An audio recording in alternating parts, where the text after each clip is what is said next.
This is the Content Strategy Insights podcast, episode number 127. As the field of content strategy evolves and grows, one online neighborhood attracts more of the profession's members than any other. Jess Sand organizes the Content and UX Slack community, which hosts about 15,000 content practitioners. The community is probably best known for the salary transparency requirement in its very active jobs channel. But its members also appreciate having a place to congregate with knowledgeable, thoughtful, and supportive peers. Welcome to the Content Strategy Insights podcast, where accomplished content strategy experts share their wisdom with our friends in the content community. Our mission is to democratize content strategy, to make its principles and practices accessible to everyone. And now, here's your host, Larry Swanson. Hey everyone, welcome to episode number 127 of the Content Strategy Insights podcast. I am really happy today to have with us Jess Sand. Jess is an independent content strategy consultant in the Bay Area. She works mostly with nonprofits. She also runs the Content and UX Slack channel, which is huge. I think it's almost 15,000 people in there now. But welcome to the show, Jess. What are you up to these days? What's on your mind about content strategy? Ooh, thank you so much for having me. What isn't on my mind these days about content strategy? I feel like there's a lot of big conversations kind of happening in all kinds of different pockets and going in different directions. And I think for me, and my work has been sort of slowly shifting over the course of, I guess, the pandemic, really the last couple of years. And sort of how I do my work has been shifting. And so I have been spending a lot of time thinking about just how we work and how we do the work and the sort of practice of the work itself. I think our field is always grappling with different tools and processes and approaches and applications. And I have found myself sort of trying to step back from that a little bit, from the weeds of that, and kind of thinking more about all of that, sort of how that works together, and what's the stuff that kind of binds all of that together. And ultimately, that's the people doing the work. So that's kind of a broad, vague answer, but should give us a good starting point. No, I feel like there's a lot of threads to pull in there. Well, many threads to pull. Just that idea of usually this comes up towards the end of these interviews, but it always comes back to people. And you brought that up right off the bat, which I'm not surprised as a community steward that you might be a little more focused on people than or have that more front of mind than some folks. But I love how thoughtful you are about, like you said, how we work, and how that's changed the last couple of years. This is maybe kind of overly broad, but are there any, obviously for you, this has prompted some reflection and introspection about how we all work and how it's affected your practice. Are there big ideas in there that are kind of guiding your work now that have come out of that insight? Yeah, I think a lot of this has been sort of an outcome of my own kind of personal exploration around how I work and how I want to work with people, with my clients in particular, and with the communities that I circulate in, because we all have our different communities, and we often have many different communities, even if we don't necessarily think of them as community. I mean, a workplace is a type of community. And as somebody who works as an independent with multiple clients, I end up having lots of different relationships and different relationship contexts. And so each sort of client engagement is a new opportunity to set those contexts and change things that that I've been working or not working in past relationships. So I've been thinking a lot about that. And that's sort of, I think, the pandemic did that for a lot of us. Is this really what I want to be doing with my time and how I want to be relating to people? And so a lot of this has come out of that process, I think. And I feel like, there's, especially as somebody who hosts this community, this very large community that is very diverse and has, I mean, we have members from all over the globe at every stage of their career, all different disciplines and specialties within content and adjacent to content. And so it's a really beautiful sort of way to get a sense of just what matters to people. What are the conversations coming up? Where do people gravitate? What are people struggling with and grappling with? And I feel like I'm not alone in a lot of my self exploration. And I think the content UX community is an opportunity for people to sort of do that together, or to do that for themselves, but within that larger context, and just understand what exactly, what are the options and possibilities for the work we're doing. And I don't know if that directly answers your question, but to me, it's really about it comes kind of down to, and I've been grappling with this, it's something that I'm continually I'm practicing and finding myself better and worse at it on any given day. But this sense of how do I exert my influence and make decisions and share decision making with the people around me in a way that isn't just about the product output, right? Because we all have these very business oriented goals when we kind of go into these projects and do the work that we do. We don't show up to work to hang out with our coworkers, right? That's probably not what we would be doing voluntarily if we didn't live in this capitalist system. We might show up to other groups and communities in different ways, but the workplace probably isn't the first one of those that we would end up in. So how do we bring that in and balance that with the actual work and the output and the business goals? And that's a really difficult question to answer. And more and more, I'm feeling like it just starts personally, one at a time. But that process and practice, I feel like, kind of has to be done in community, because that's where we interface. That's where our decisions impact the world around us. Yeah, and I'm wondering, I keep looking for silver linings in the COVID pandemic, but I wonder if one of them might be that, whereas before these, all the stuff you're talking about, they're all things that people have been thinking about, like being authentic at work and balance and all the things that have been amplified in the pandemic. But do you think that having a big community like that, where you can kind of process interpersonal dynamics at scale? I don't know if that makes sense. Back to thinking in industry lingo, but is that kind of what's going on there? Part of what's going on? I think that's a big part of it. I think, online communities are really interesting and I think content UX is a particularly unique one, especially given its size. It's very risky to bring our authentic selves to the workplace, and especially risky if you are not somebody who identifies with the dominant culture that drives most of our workplaces. So having a space where you can still talk shop, still sort of put your cards on the table, not necessarily have all the answers, be successful out of the gate. It's practice. This work is practice. And so having a space to do that in that is not high risk, where you're not going to lose your job, you're not going to piss off your boss, you're not going to,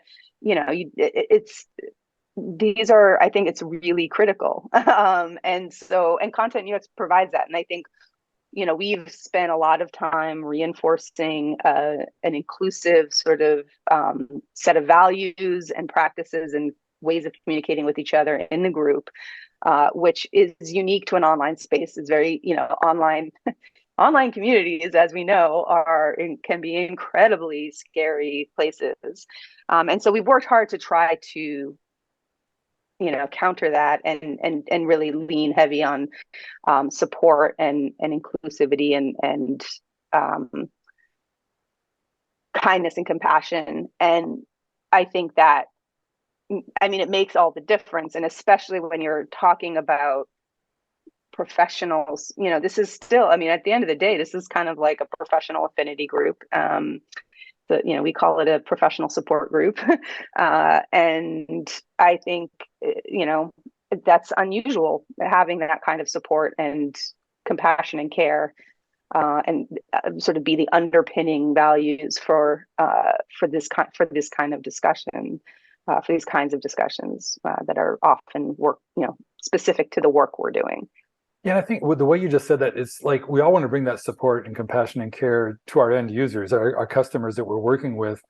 But I wonder if that's another opportunity that's shifted, both with the different social dynamics of the pandemic and the presence of communities like yours, that there's, again, different ways to approach those and hone those kind of people skills that benefit you both in your sort of your.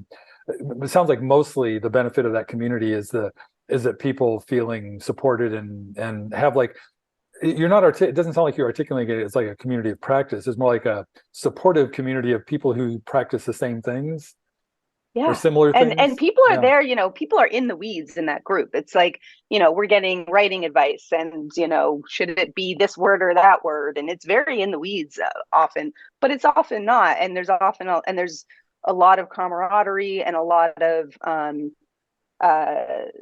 there's a lot of conversation around, how do we build and design and distribute content and tech products, ultimately, and technology experiences in ways that support the people who are impacted by them, which typically is the user, but that it can go beyond that. And as we see with things like social media products, like, dis and misinformation, it's not just users that are impacted, it's democracy, it's everything. And I was just talking about this with Jessica from Ditto, actually, just before this, talking to you, and this idea that, we are often, when we talk about inclusive products or equity in technology, or ethical technology, we're often talking about the outputs, like, what are we building, how are we building it, and what are the decisions we're going to make to shape the outcome of the content we're creating, or the sort of output. But unless the way that we work together is really, truly, honestly reflective, like, and manifest those values, you can't produce content and products that are equitable and ethical and compassionate. It has to come out of a process that is also ethical and equitable and compassionate. And so you got to start at the upstream. That kind of gets into the whole world of, like, I think a lot lately about enterprise level UX, like designing for internal customers, but you're doing that like one level up, but like providing a place for those kind of values to develop and be expressed and explored.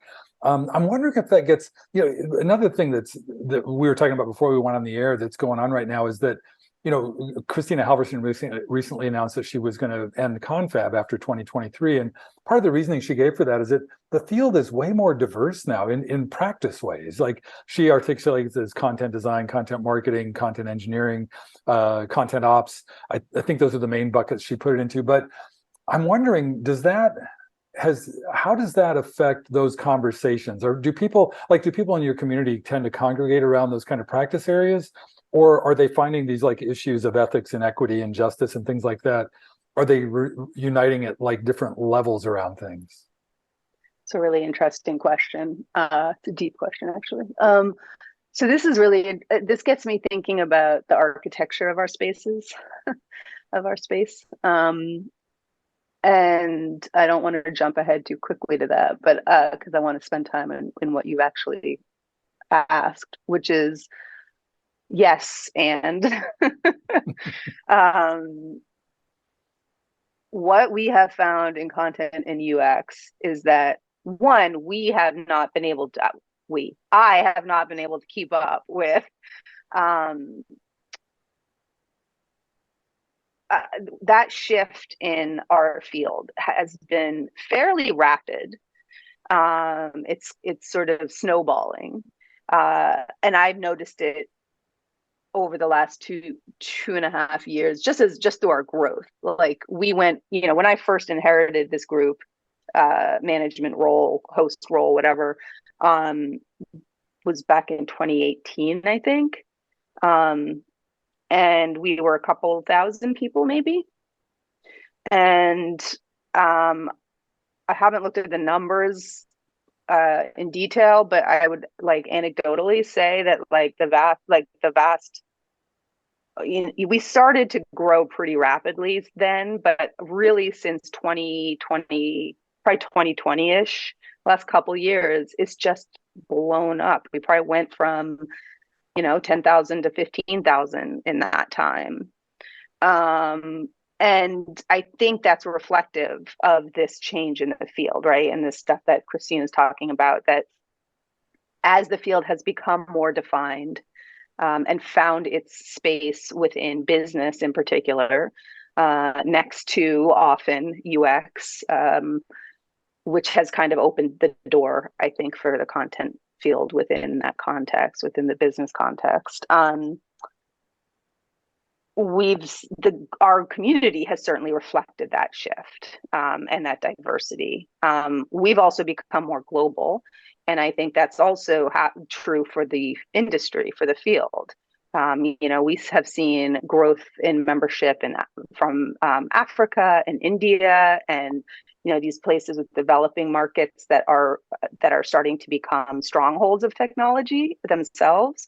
And so yeah, I think, and then this question of like, how that relates to like these other conversations, to me, that's actually a really interesting sort of conundrum. I don't know if that's the right framing, but there is this reality that how we talk about ethics and equity and anti-racism in the United States is very different than in other countries around the world, right? And different regions and communities are in different places and having different conversations and are impacted in different ways by these issues. And so I am very conscious of that disparity in terms of like, I think we often in content UX sort of still wear a US lens to some of these conversations and framings.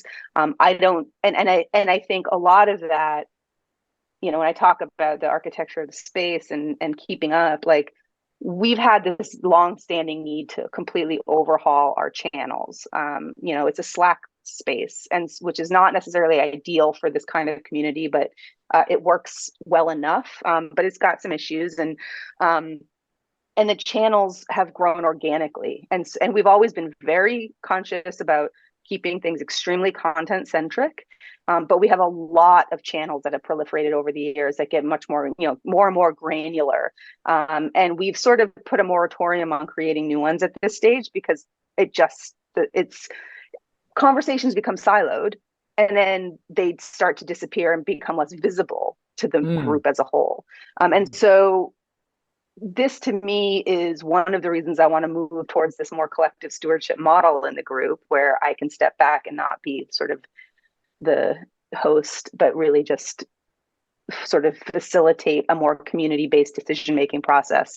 But yeah, I mean, I think what channels we provide, what channels we set up and how we name them impacts the conversations we have. There was some discussion, for example, when we launched the anti-racist language channel that we have, whether it should be broader. And we made a conscious decision to keep it focused on anti-racist language because we didn't want to conflate that particular issue. We didn't want to, this was especially, I want to say, probably within a year of George Floyd's murder. And I think it was Andy Welfley who actually suggested the channel, and he's here in the Bay Area with me. And we, like most major cities around the country were really knee deep in street protests and social unrest, and there was a lot of I think growing awareness in more mainstream circles, aka really among white people. I think that that our systems and processes were in many cases very anti-Black, and so we made this conscious decision to not make it an all-inclusive channel about inclusive language. We really wanted to focus on anti-racist language because that so frequently kind of gets swept aside and invisibilized. So yeah, that's I think always on my mind, and one of the struggles with sort of run as sort of having this volunteer organic community run effort. Like, it's tough to be really intentional and conscientious about this stuff, because that takes time and relationships take time. And this kind of goes back to this whole practice of the workplace, like this work of really making sure that our products and our processes are like truly compassionate and humane. It takes time, it takes effort, it takes resources, it takes commitment, it takes work, it takes discomfort. And that's just not, our workplaces are not conducive to that. No, and you just, as you described that situation with the anti-racist language channel, I'm like, holy cow, that, when you think about a lot of the other stuff we're dealing with, like cognitive overload and emotional labor and just that diligent stewardship of the community and the proliferation of channels, you're balancing all that stuff, and you're like, no, I know we got too many channels, but this one makes sense. That's a huge amount, for a volunteer thing. You did a lot of really, that's just a ton of work, and I appreciate it. But hey, I want to say one thing too, and I can't let you get away from this conversation without making sure we get to this. One of the most vibrant channels in your Slack is the jobs channel.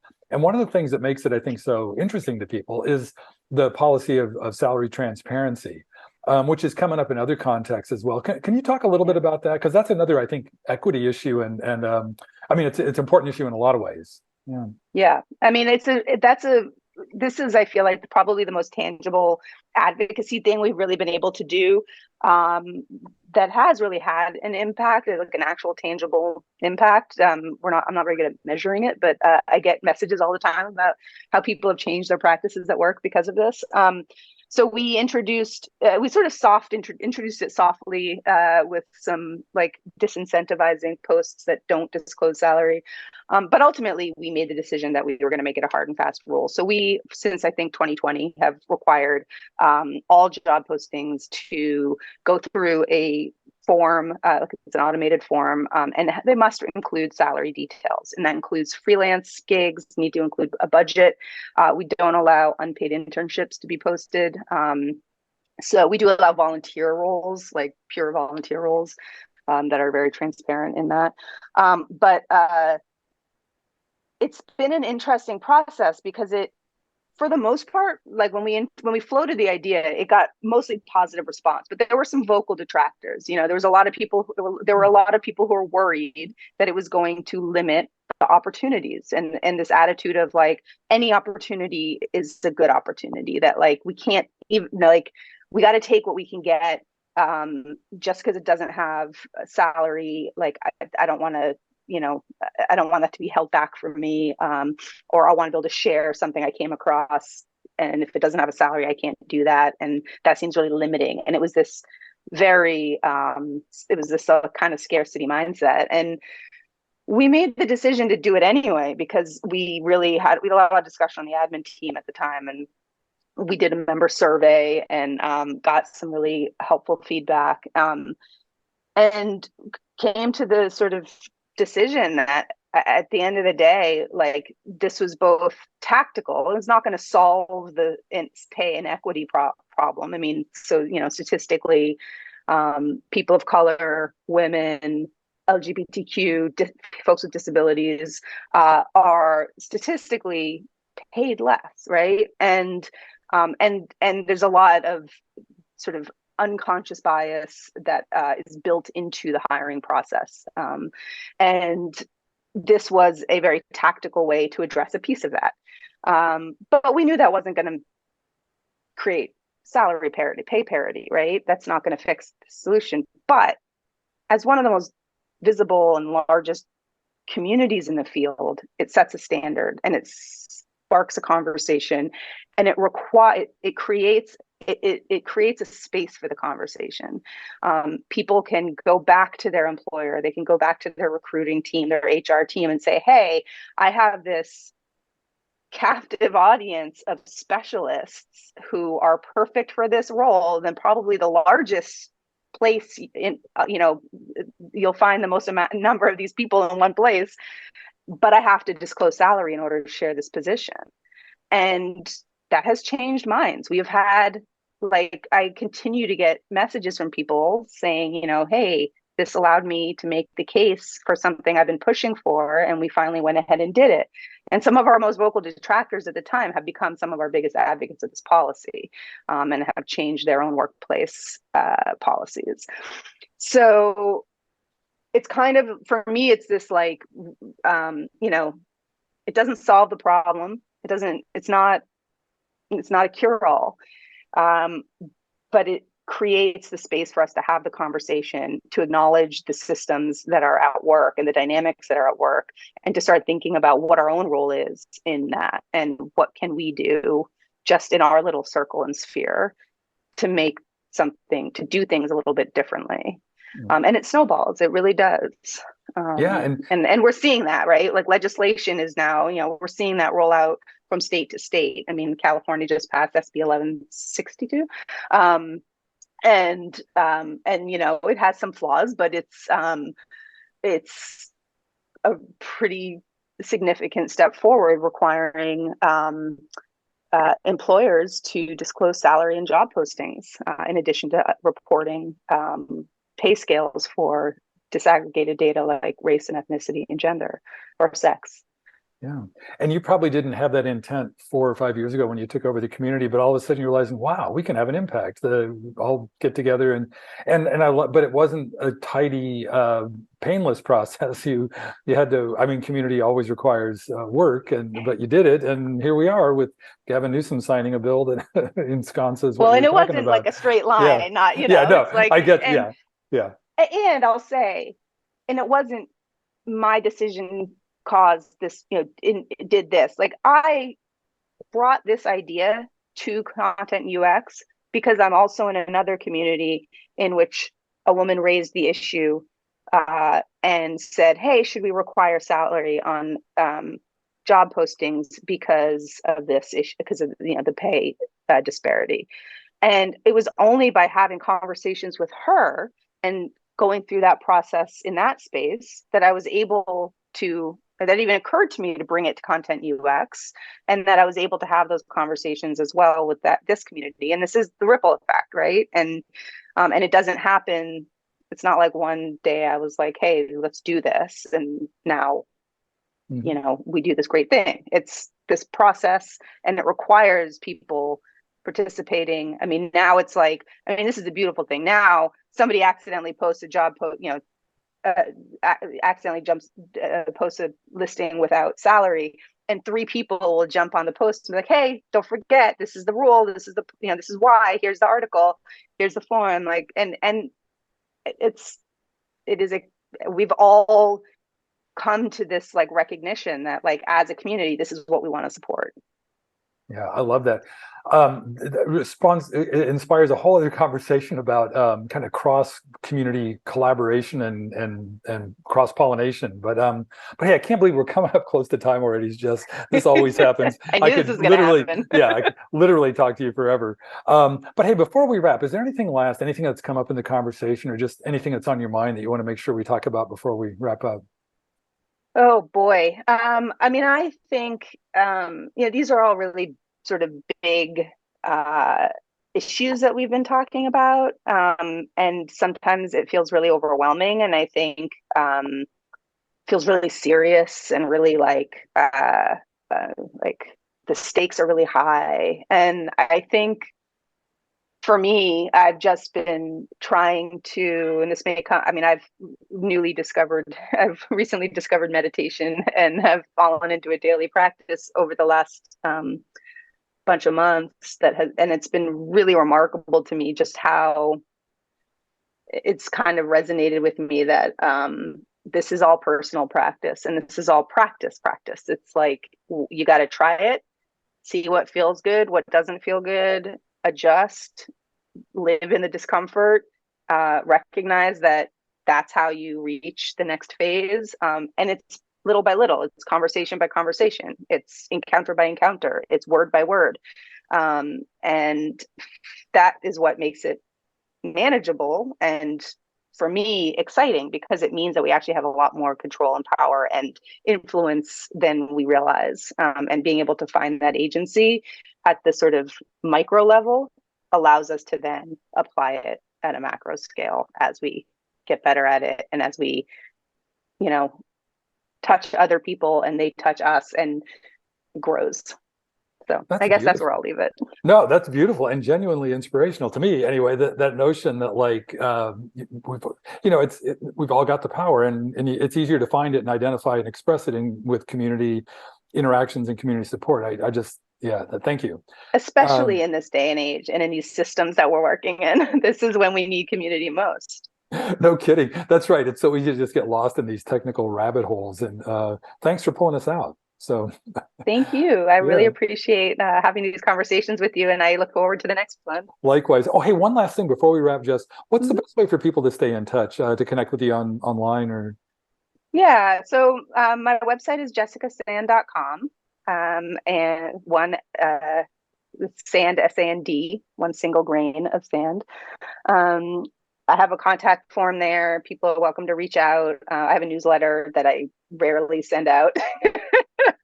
But if you want push emails on occasion, you can sign up for that. I don't really tweet that much because I'm trying to stay out of the cesspool of social media, but I'm at S Design Labs.